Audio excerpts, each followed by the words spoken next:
السلام علیکم رحمۃ اللہ وبرکاتہ۔ اپنی سیریز کو کنٹینیو کرتے ہوئے ام المومنین حضرت ام حبیبہ رضی اللہ تعالیٰ عنہ بنت ابو سفیان رضی اللہ تعالیٰ عنہ، نام رملہ، کنیت ام حبیبہ رضی اللہ تعالیٰ عنہ تھی۔ نسب نامہ یہ ہے: ام حبیبہ بنت ابی سفیان رضی اللہ تعالیٰ عنہ بن حرب بن امیہ بن عبد الشمس۔ والدہ کا نام صفیہ بنت ابو العاص تھا، جو حضرت عثمان غنی رضی اللہ تعالیٰ عنہ کی پھوپھی تھی۔ گویا حضرت ام حبیبہ رضی اللہ تعالیٰ عنہ امیر معاویہ کی حقیقی اور حضرت عثمان کی پھوپھی ذات بہن تھی۔ وہ بعث نبوی صلی اللہ علیہ وسلم سے 17 سال مکہ میں پیدا ہوئی۔ حضرت ام حبیبہ رضی اللہ تعالیٰ عنہ کا پہلا نکاح عبید اللہ بن حجش سے ہوا۔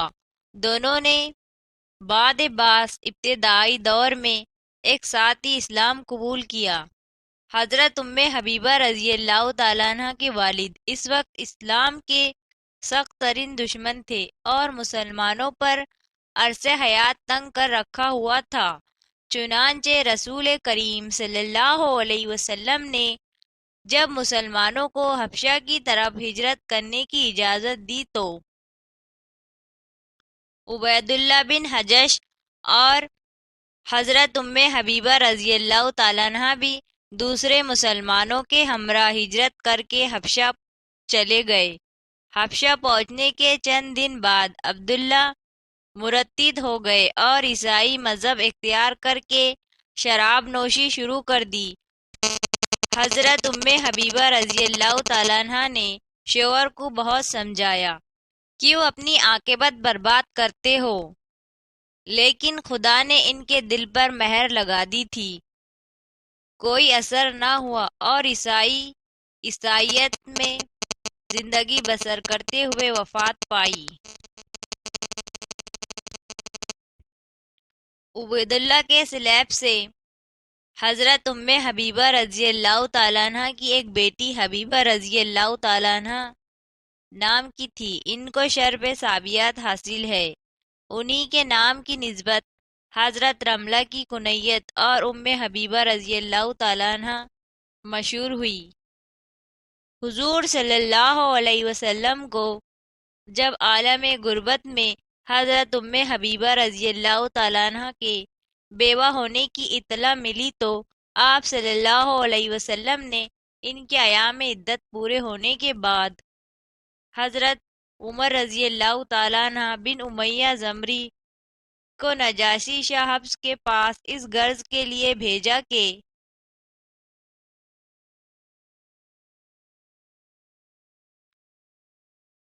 وہ حضور صلی اللہ علیہ وسلم کی طرف سے ام حبیبہ رضی اللہ تعالیٰ عنہ کو نکاح کا پیغام دے۔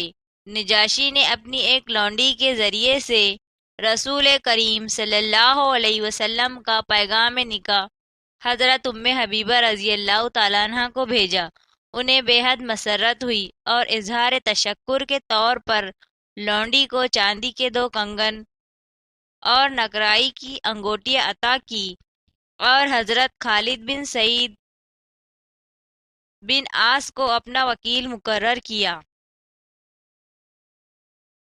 شام کو نجاشی نے حضرت جعفر بن ابی طالب اور دوسرے مسلمانوں کو بلا کر خود نکاح پڑھوایا۔ رسم نکاح سے فراغت کے بعد حضرت خالد بن سعید نے سب کو کھانا کھلا کر رخصت کیا۔ نکاح کے کچھ عرصے بعد ام حبیبہ رضی اللہ تعالیٰ عنہ حبش سے مدینہ منورہ آ گئی۔ حضور صلی اللہ علیہ وسلم ان دنوں میں خیبر کی مہم پر تشریف لے گئے تھے۔ یہ آخر 6 ہجری یا اول 7 ہجری کا واقعہ ہے۔ حضرت ام حبیبہ رضی اللہ تعالیٰ عنہ بڑی نیک فطرت اور صالحہ خاتون تھی۔ اللہ تعالیٰ نے انہیں قدیم الاسلام ہونے کا شرف عطا کیا۔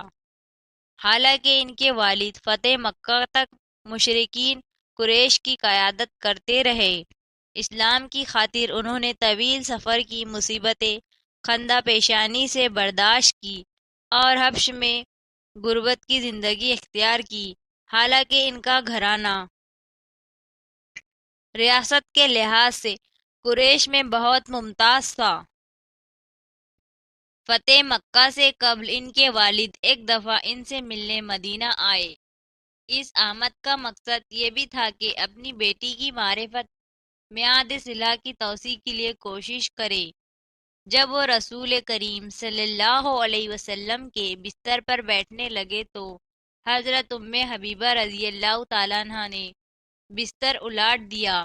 ابو سفیان رضی اللہ تعالیٰ عنہ کو ناگوارا گزرا، بولے تمہیں اس بستر پر اپنے باپ کا بیٹھنا بھی پسند نہیں ہے؟ حضرت ام حبیبہ رضی اللہ تعالیٰ عنہ نے جواب دیا، بے شک مجھے پسند نہیں ہے کہ رسول پاک صلی اللہ علیہ وسلم کے بستر مبارک پر ایک مشرک بیٹھے۔ ابو سفیان رضی اللہ تعالیٰ عنہ خون کے گھونٹ پی کر رہ گئے اور صرف اتنا کہا، تو میرے پیچھے بہت بگڑ گئی ہے۔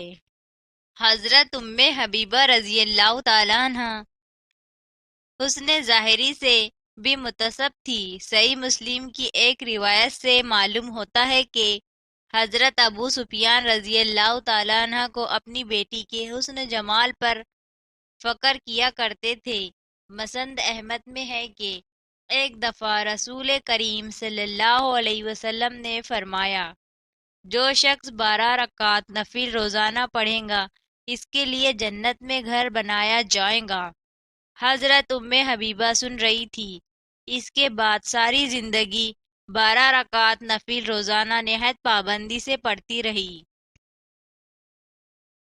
جب ان کے والد ابو سفیان رضی اللہ تعالیٰ عنہ فوت ہوئے تو 3 دن کے بعد خوشبو منگوا کر رخساروں پر اور بازوؤں پر لگایا اور فرمایا، رسول کریم صلی اللہ علیہ وسلم کا حکم ہے کہ ایماندار عورت کے لیے 3 دن سے زیادہ کسی کا شوق جائز نہیں سوائے خاوند کے۔ اس کی موت پر 4 مہینے اور 10 دن بیوی کو شوق کرنا چاہیے۔ ام المومنین حضرت ام حبیبہ رضی اللہ تعالیٰ عنہ نے 44 ہجری میں 63 سال کی عمر میں اپنے بھائی امیر معاویہ کے عہد حکومت میں وفات پائی۔